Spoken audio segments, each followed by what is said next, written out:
नमस्कार, मैं हूं नीलू।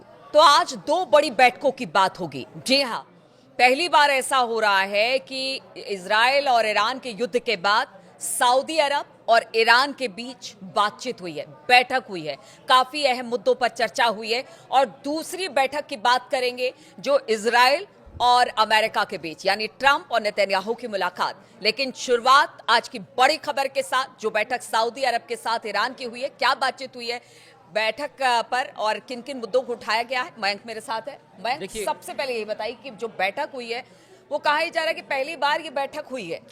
जो क्या बात? सीज फायर हुआ ईरान और इजराइल का 12 दिन के युद्ध के बाद, उसके बाद ये पहली मुलाकात है जिसमें ईरान के जो विदेश मंत्री हैं अब्बास अराक्ची साहब, ये जेद्दा गए हुए हैं और सऊदी अरब में जेद्दा में है ये। और यहाँ पे इनके सऊदी अरेबिया के जो क्राउन प्रिंस हैं मोहम्मद बिन सलमान, इनके साथ जो है इनकी मुलाकात हुई है। और इस मुलाकात पे पूरे युद्ध को लेकर मतलब डिटेल में चर्चा की गई, हर मुद्दे पे, ईरान, इजराइल, अमेरिका को लेकर। इसके साथ ही अब्बास अराक्ची जो हैं, इनकी सऊदी के जो डिफेंस मिनिस्टर हैं खालिद बिन सलमान बिन अब्दुल अजीज, इनके साथ भी मुलाकात हुई है।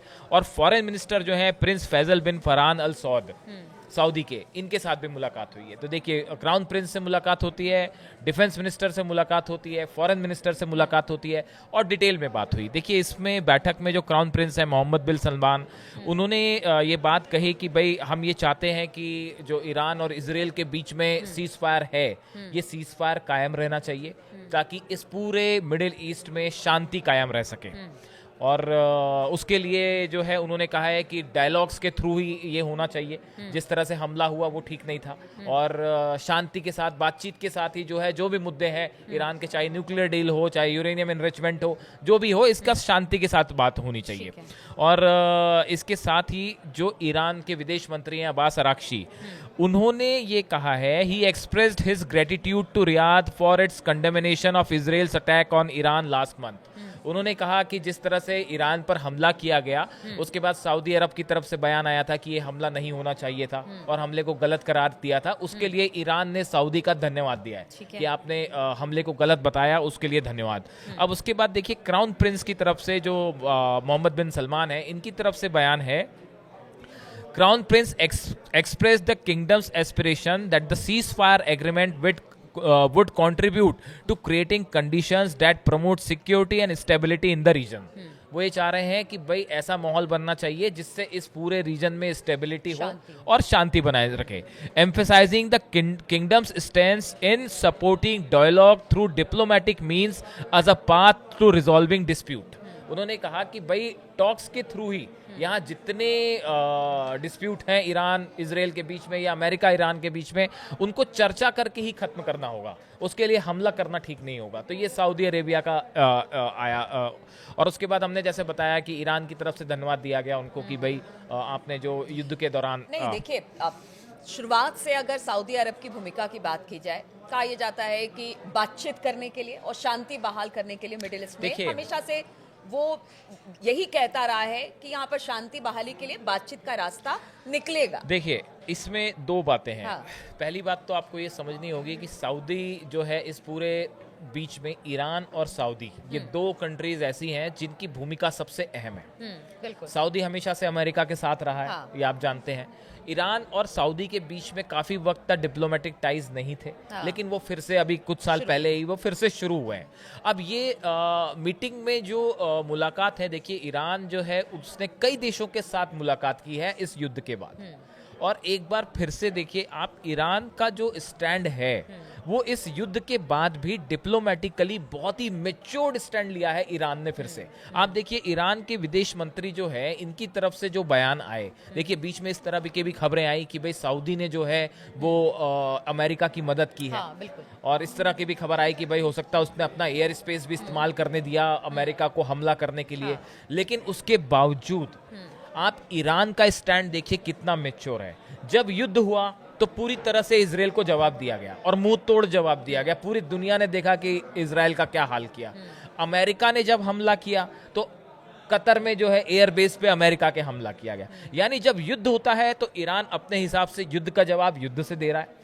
लेकिन जब बात डिप्लोमेसी और विदेश नीति की आती है तो विदेश नीति का तकाजा साहब ये कहता है कि आपको हर कंट्री से बात करनी होगी और बड़ी समझदारी के साथ नपे तुले शब्दों में बात करनी होगी। आप देखिए ईरान की तरफ से पिछले कुछ वक्त में जब से ये युद्ध सीज फायर हुआ है उसके बाद से एक भी ऐसा बयान नहीं दिया गया जो जिसे गलत बताया जा सके। जो ईरान के विदेश मंत्री हैं अब्बास अराक्ची, इन्होंने देखिए ना सिर्फ यूनाइटेड नेशंस के जितने ऑर्गेनाइजेशंस हैं उनके प्लेटफॉर्म पे या वो व्यक्तिगत रूप से जो भी विजिट कर रहे हैं उस पे, यहां तक कि उनकी तरफ से ये बयान भी आया कि हम अमेरिका से बातचीत को भी तैयार हैं बशर्ते अमेरिका इस बात की गारंटी दे कि जैसे पिछली बार हमला कर दिया बात के दौरान वैसे इस बार हमला नहीं होगा।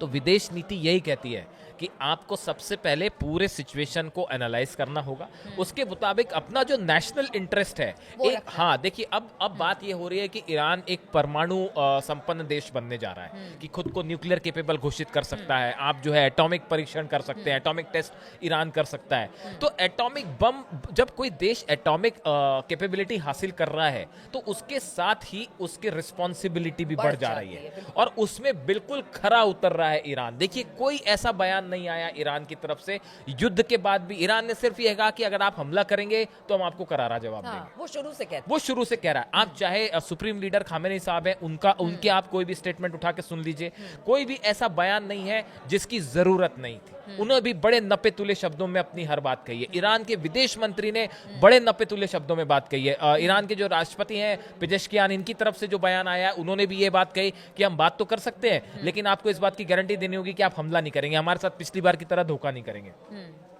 तो देखिए विदेश नीति के लिहाज से ये सऊदी और ईरान की बातचीत बहुत अहम थी। सऊदी का एक बड़ा इंटरेस्ट ये है कि अगर इस इलाके में मिडिल ईस्ट में अगर फिर से वॉर छिड़ जाता है बड़े स्तर पर, देखिए एक बात तो तय है कि इस हमले में ईरान का परमाणु कार्यक्रम को बहुत ज्यादा नुकसान नहीं हुआ है। अब ये बात साफ हो गई है, भले थोड़ा सा डिले हो जाए लेकिन जिस तरह की खबरें आ रही हैं कि हो सकता है जल्दी ही वो परमाणु कार्यक्रम जो है फिर से दोहरी स्पीड से आगे बढ़ने लगे और हो सकता है कि तेजी से शुरू भी हो गया है। तो ऐसी स्थिति में ईरान को आप ना तो हरा पाए, ईरान का ना परमाणु कार्यक्रम रोक पाए, इजराइल को मुंह की खानी पड़ी, वो अलग, इतनी मिसाइलें गिर गई, इतना बड़ा नुकसान हो गया। उसके बाद ईरान का परमाणु कार्यक्रम रुकना तो छोड़िए और तेजी से आगे बढ़ने लगा। ऐसे हालात में बेहद जरूरी है, ये तो अब दुनिया देख रही है कि इस युद्ध का नतीजा क्या हुआ। ऐसे हालात में अमेरिका और इजराइल का जो मुख्य उद्देश्य था वो तो यहाँ फेल होता दिखाई दे रहा है। बहुत सारे एक्सपर्ट्स ये कह रहे हैं कि भाई वो फेल हो गया। अब इन हालात में ईरान के लिए बहुत जरूरी है कि अंतरराष्ट्रीय स्तर पर एक जिम्मेदार मुल्क की तरह अपने आप को पेश करे। बहुत सारी कंट्रीज ऐसी हैं जिनका ये मानना है कि ईरान पर गलत हमला हुआ, आप इसको बातचीत से भी हल कर सकते थे। एक बयान ये भी आया अब्बास अराक्ची साहब का कि सिर्फ 48 घंटे। बिल्कुल, अभी देखिए जैसे सऊदी अरब से अगर बैठक हुई है, बातचीत नहीं होती थी लेकिन डिप्लोमेसी के हिसाब से अब बातचीत शुरू हुई है। पहल यही हो रही है कि मिडिल ईस्ट में हालात बेहतर हो, यानी यहाँ पर भी उसने अपनी डिप्लोमेसी दिखाई है, अपना एक संजीदापन ईरान में दिखाया है। लेकिन एक बात और, जो दूसरी बैठक की हम बात कर रहे हैं, एक तरफ तो सऊदी अरब से बातचीत हो रही है कि पूरे मिडिल ईस्ट में शांति बहाल की जाए, लेकिन दूसरी तरफ ट्रंप और नेतन्याहू की जो मुलाकात होती है, इस मुलाकात के बाद अब कहा यह जा रहा है कि एक बार फिर से मिडिल ईस्ट के हालात खराब हो सकते हैं, ईरान में कुछ बड़ा हो सकता है।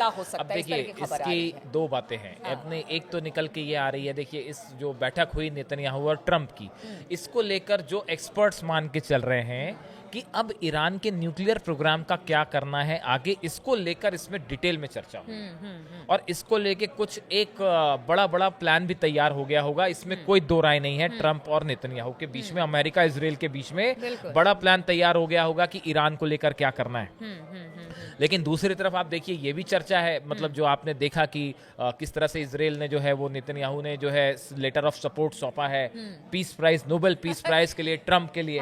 तो अब या तो भाई एक ही चीज हो सकती है, या तो ईरान पे आप हमला कीजिए या पीस प्राइज दीजिए, एक ही चीज हो सकती है। दोनों चीजें तो एक साथ नहीं हो सकती। तो अब खैर इसमें भी एक्सपर्ट्स के अपने राय है, लेकिन एक बात तो तय है कि ईरान को लेकर जो है कोई बड़ा प्लान इन्होंने तैयार कर लिया है। अब सवाल यह है कि क्या ईरान पर फिर से हमला हो सकता है?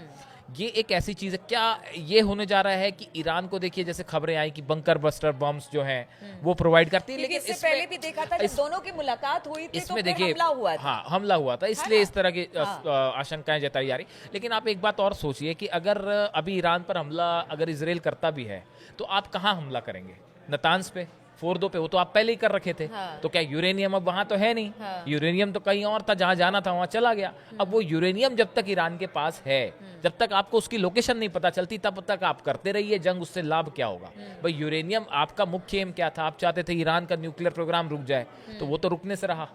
तो अब वहां पे, अब इसको आप जब यही लोकेशन नहीं पता चल पा रही है कि ईरान का यूरेनियम कहाँ है, CIA खोज रहा है, मोसाद खोज रहा है, पूरी दुनिया को, मैं किसी को नहीं पता। इजराइल अपने बंधकों को नहीं खोज पाया नहीं खोज पाया तो ईरान का यूरेनियम खोजना तो अपने आप में बड़ी टेढ़ी खीर है। तो वही। ऐसी स्थिति में आप हमला करेंगे भी तो कहाँ हमला करेंगे, और उससे लाभ क्या निकल के आने वाला, हासिल क्या होने वाला? बदले में ईरान और पिछले बार से ज्यादा घातक हमला करेगा।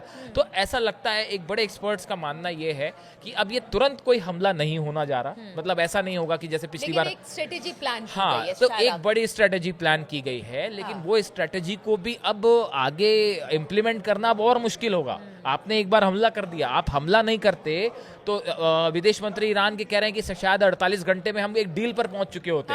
लेकिन इजराइल के कारण वो अमेरिका के साथ डील खत्म हो गई और बीच पे हमले हो गए। तो अब कुल मिला के ये पूरा मामला जो है वो पहले के मुकाबले और मुश्किल हो गया है, और ईरान का न्यूक्लियर प्रोग्राम पीछे नहीं हुआ है, अब वो दुगनी गति से आगे चल रहा है, जो एक बड़ा चैलेंज है। बिल्कुल। तो देखिए, 2 बैठकें हुई हैं, दोनों बैठक अपने आप में एक तरह से कह लीजिए एक शांति की बात कर रहा है, तो दूसरे से शांति भंग होने की आशंका जताई जा रही है, क्योंकि अमेरिका इजराइल बैठ रहा है तो वहां पर कुछ स्ट्रेटेजी प्लान की जा रही है, और अगर सऊदी अरब के साथ बातचीत ईरान की हो रही है तो उसमें पीस की बात की जा रही है। अब ये बातें कहाँ तक जाएंगी, किस तरह से आगे बढ़ेंगी, क्या कुछ हालात बनेंगे, इस पर लगातार हमारी नजर बनी रहेगी। आप बने रहिए हमारे साथ, और साथ ही साथ आपसे हम शुक्रिया भी कहना चाहेंगे कि आपका बहुत सारा कमेंट हमारे पास आता है क्यों मयंक, और हमें वो बहुत अच्छा लगता है कि आप हमारे इस कार्यक्रम को पसंद करते हैं, अपना कमेंट देते हैं। इसी तरह से कमेंट देते रहिए, आपको जो अच्छा लगता है उसके बारे में भी बताइए, कुछ और जानना चाहते हैं उसके बारे में बिल्कुल आप खुद बताइए कि आप किस मुद्दे पे चर्चा चाहते हैं। देखिए, हमारे कई दर्शक हमसे ये कहते हैं कि आपका सोर्स क्या है, आप कैसे खबरों तक पहुंचते हैं। देखिए, आपको बहुत सारे, हम मिडिल ईस्ट की जो अलग अलग न्यूज़ एजेंसियां हैं, उनके अखबार, उनके न्यूज़पेपर हम उसको फॉलो करते हैं, यूरोप के फॉलो करते हैं, अमेरिका के जो है न्यूज़पेपर्स क्या लिख रहे हैं, एक्सपर्ट्स क्या राय दे रहे हैं, उसको एनालिसिस करके हमारा काम आपके सामने रखना है। देखिए, कई बार ऐसा होता है कि रीडिंग बिटवीन द लाइंस कहते हैं, आपको भाव समझना पड़ेगा कि अंदर की चीज, एक चीज तो ऊपर ऊपर दिखाई दे रही है लेकिन अंदर की क्या खबर है। तो हम कोशिश करते हैं एनालाइज करने की। तो आप कमेंट करके बताइए कि किन मुद्दों पे आप और जानकारी चाहते हैं, हम उन मुद्दों का तो आपके सामने। और साथ ही आप तारीखों के बारे में बार बार पूछते हैं कि आपका लेटेस्ट वीडियो, तो हमने अपने वीडियो पर अब तारीख डालना शुरू कर दिया है। ये लेटेस्ट वीडियो होती है, बिल्कुल जैसे खबर आती है वैसे हम खबरें आप तक पहुंचाते हैं, इसीलिए तारीख को लेकर कोई अगली पिछली की बात ही नहीं है। अब हमने तारीख भी देना शुरू कर दिया है। तो आप हमारा वीडियो देखते हैं, पसंद करते हैं, इसके लिए बहुत बहुत शुक्रिया, और इस चर्चा में शामिल होने के लिए एक बार भी बहुत बहुत शुक्रिया, बहुत बहुत शुक्रिया।